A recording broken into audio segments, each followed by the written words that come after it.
his home games. That is Steve Milton from the Hamilton Spectator, Rick Zamperin from 900 CHML Radio, Bubba O'Neill, as you know, as I hope you know, our fourth, who is usually here.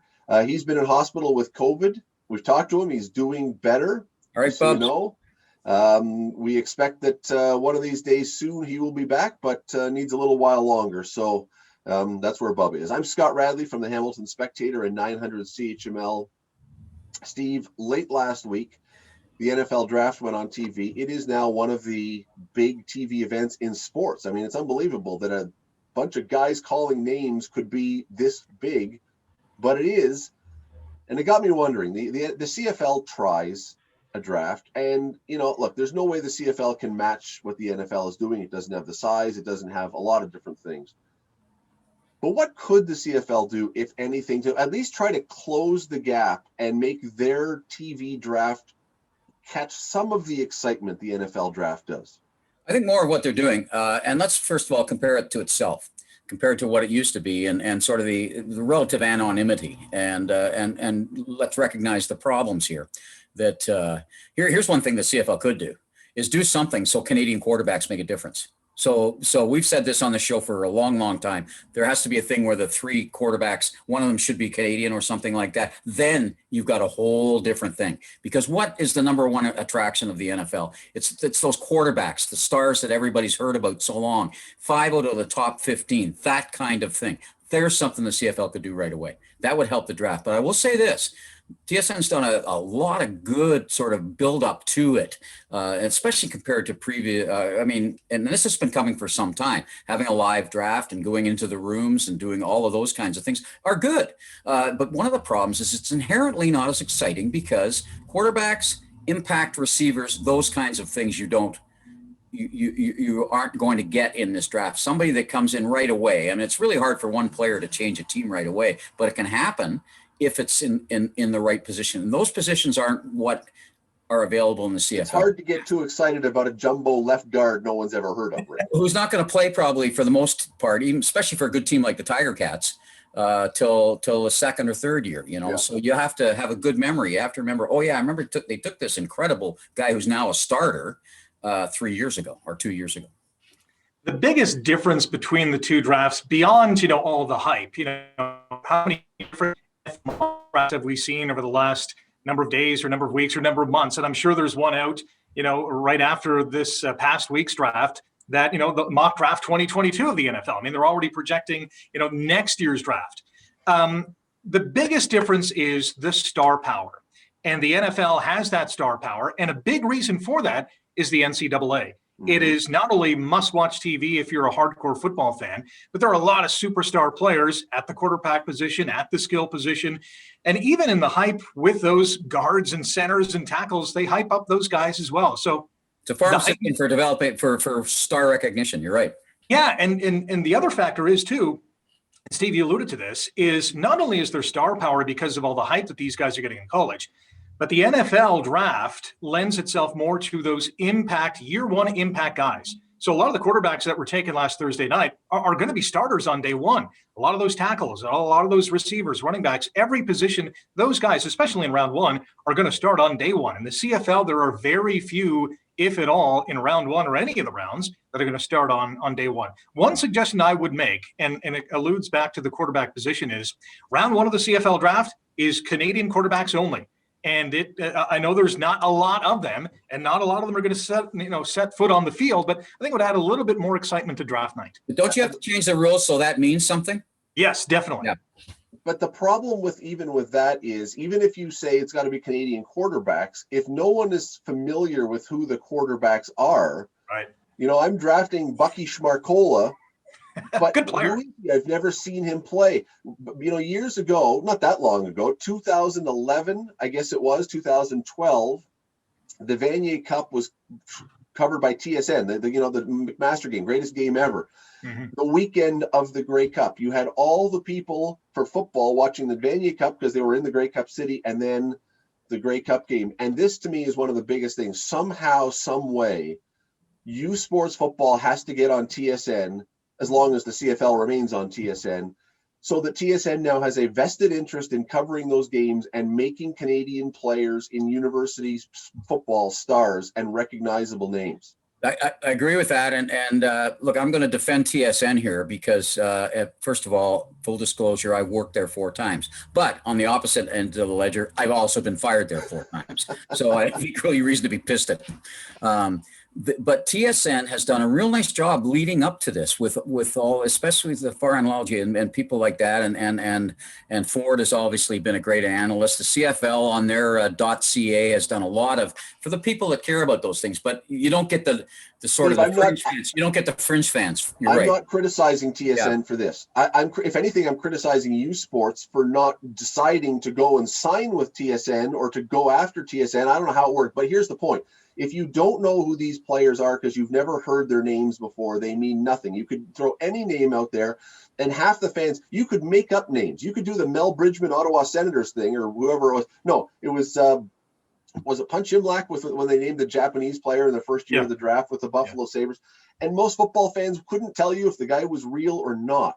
Yeah. The point is you have to make these people known. And that means a vested interest and TSN doing some U Sports games. And then the second thing that you have to do is you have to make sure that these guys, when they get called, that there is video of them. Because right now at the CFL draft, half the film looks like it was shot by Abraham Zapruder on the grassy knoll. It is the most digitized, particularly this year. Nothing. Particularly this year, because the guys have to shoot them themselves for the most part, right? I know. But look, the explanations are all there, and I get why.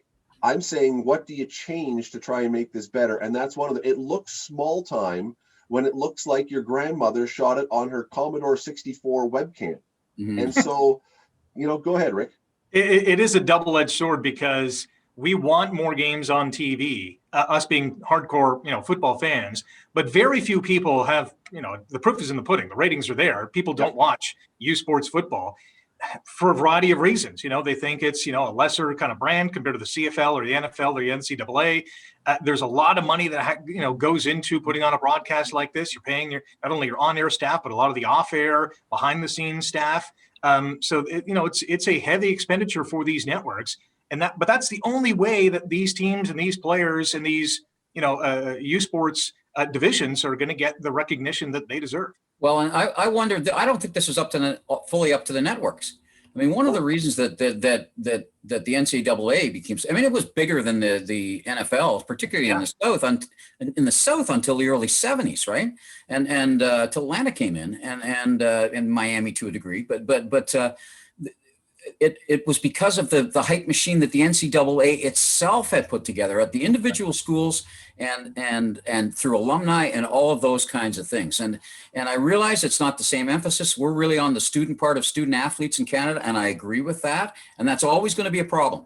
But in terms of the type of thing we're talking about, but I think the schools need to do more, and a lot of that might have to do with the CFL and the U Sport getting together a little more officially than they are. I think they're trying to work together to have the Vanier Cup and the Grey Cup in the same city on the same weekend a regular number of times. Scott mentioned 2011, but the next year, when it was in Toronto and the Grey Cup was there were 30,000 people in the stadium. That now it turned out to be a crap game, but and it helped that it was the rematch and people remember it, and the localish team was there and all those kind of things. Well, you got to start having the Vanier Cup in Montreal then.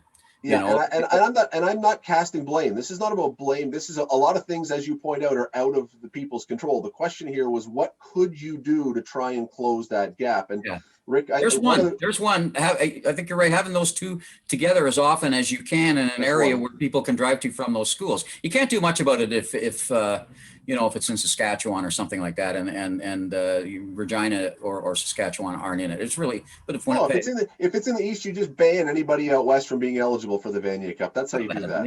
That might. Rick, go ahead. Well, you know what? As opposed to CFL 2.0 and the kind of the global aspect of it, I think the CFL would have been better equipped to spend some of that attention and some of that money on developing U Sports athletes and concentrating that, because that's really the future of the Canadian Football League. Yeah, you might get a global player or two coming in from Mexico or the UK or whatever the case is, But developing the grassroots here in Canada, I think the CFL should do a little bit more with youth sports. They are doing a lot but it's not as much. We forget about what's happening with flag football, which is trying to, and that's supposed to help develop the casual fans, because people of both sexes play it, and then they say, I kind of like this game, this throw catch game kind of thing, and the idea is to transform that into again that develops the game. Athletes. That develops the game, not the draft, though. Again, no, understandably, but we're talking about a pyramid that has to be built. The whole U.S. thing's built on a pyramid. Rick, go ahead. And the pyramid's been there a long time. Yeah, I mean, that pyramid in the U.S. is rock solid when you consider the popularity of college ball. The alumni play a huge part in that. There's mega millions of dollars being spent, not only from the school level, but obviously from fandom.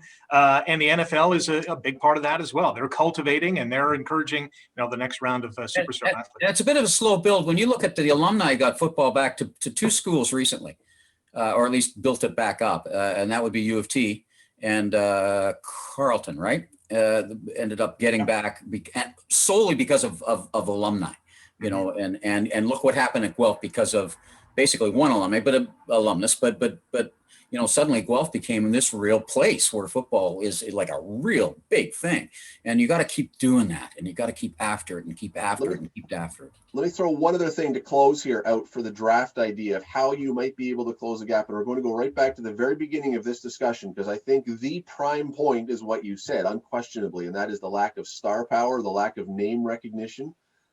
The CFL does, over the course of the year, have a release of their neg list players, their negotiation list players. That should now be part of the draft. Yep. Somehow you have the first round of the draft, and then the second round is you have to name the top player on your neg list or something. And then every alternating round do something. And those are the guys that people have heard about. Those are the quarterbacks. Those are the receivers. Those are the guys that you might tune in because you go, oh, we got that. It seems to me a missed opportunity. I know what they're doing. They're stretching out CFL news over the course of the year. Mm-hmm. But I think that's the opportunity. You drop that now into the draft, because ultimately it is players you're trying to get onto your team. It fits with the draft. That helps your draft numbers a lot, I think. Well, I think it's just news. It doesn't really have a lot to, because those aren't Canadians on that. But who says the draft has to be a Canadian only draft? That's what it is. But who says it has to be? Oh, you're saying draft to negotiation lists and tie it all in together. Tie it all in. There is no particular draft for negotiation list. You throw people on, and if nobody else takes them, and if you take them off, everybody can. There is kind of a selection process. There's a way to bring in big names. Yeah, I thought about this as well. And if they're going to do it, especially on draft night, I would save that to the very end. Because otherwise, if you kind of mix it in with, in between each kind of round, I think you're almost overshadowing the guys that you are picking and have a realistic shot of playing in the CFL where the others will not. Yeah. However you wanted to do it, I think that is a way that you, as you've both said, and I think you both said it bang on, that you get the superstar names, you get the familiarity, you get the things that people have heard about, the guys people have heard about into the mix, which then makes it relevant for a lot of people. Yeah. What do you think? What would be the way, if at all? And I'm going to repeat this. No one is suggesting the CFL can emulate the NFL's draft. That's not possible. But how, if there's any way, how can you close that gap and make the CFL's draft a little more exciting, a little more like the NFL draft? Let us know. Comment down below, subscribe, hit the notification bells. We'll talk to you soon.